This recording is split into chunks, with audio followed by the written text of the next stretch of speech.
में इस चौपाल पर, इस मोहल्ले में, हमारे बीच में बहराइच जनपद में आरक्षण संघर्ष, आरक्षण बचाओ संघर्ष समिति के राष्ट्रीय अध्यक्ष मुख्य अतिथि के रूप में आपका बहराइच में आगमन हुआ है। मैं अपने तरफ से, बहराइच जनपद की तरफ से, मैं नहीं जानता हूँ कि पहली बार आपका आगमन हुआ है, लेकिन पहली बार हमसे आपसे मुलाकात हुई है बहराइच में। वैसे मुलाकात कांसीराम जी के जन्मदिन पर बुग्गा में हुआ था पंजाब में, और दूसरी मुलाकात आपके हमारे जनपद बहराइच में हो रही है। मैं आपको सादर जगीन करते हुए और इस बैठक में आए हुए तमाम हमारे सम्मानित साथियों, आप लोगों का भी मैं सम्मान करते हुए सादर जगीन करता हूँ, और तमाम बहुजन महापुरुषों के कृतियों का नमन करते हुए सिर्फ मैं थोड़ी सी बात करना चाहता हूँ। साथियों, ये पूरे भारत में बहुजन समाज के लोग चिंता और चिंतन कर रहे हैं। कोई आरक्षण की चिंता कर रहा है, कोई अपने अधिकार की चिंता कर रहा है, कोई अपनी आज़ादी की चिंता कर रहा है, कोई अपनी स्वतंत्रता की चिंता कर रहा है, कोई के ऊपर शोषण हो रहा है उसका चिंता। सब लोग हमारे भारत में जितने बहुजन समाज के लोग हैं सब चिंतित हैं, और उस चिंता का कारण, मैं भी काफ़ी दिन से राजनीति करता हूँ।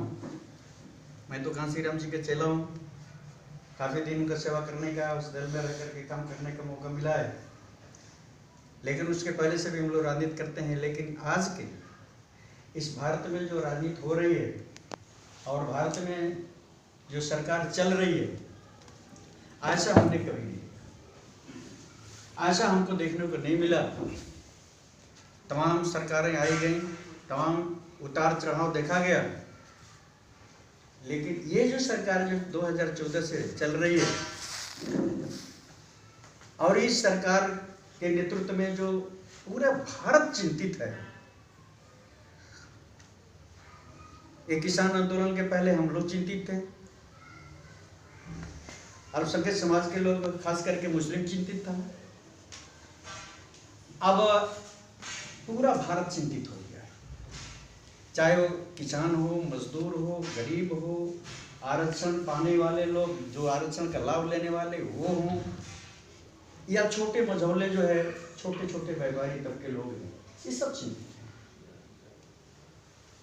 और इससे मुक्ति कैसे मिलेगी? शायद जितने लोग चिंतित हैं, अभी दोहरे साहब ने कहा कि एक साझा मंच होना चाहिए, भी चर्चा हम लोगों ने अंदर किया था।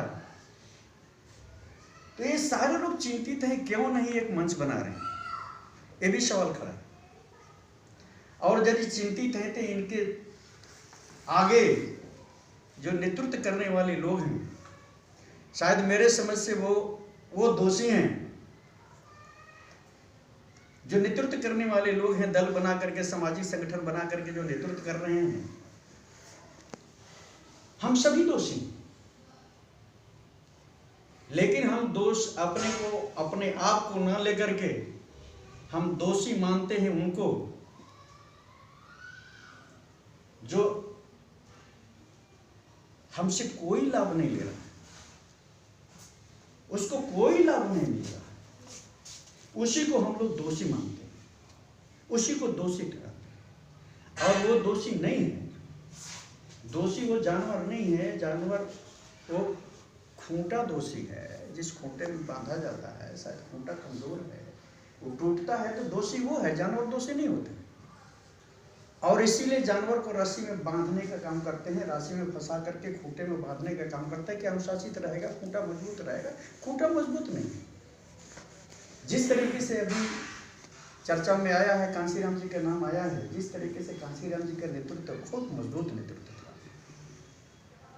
बहुत मजबूत नेतृत्व, बहुत मजबूत खूंटा था।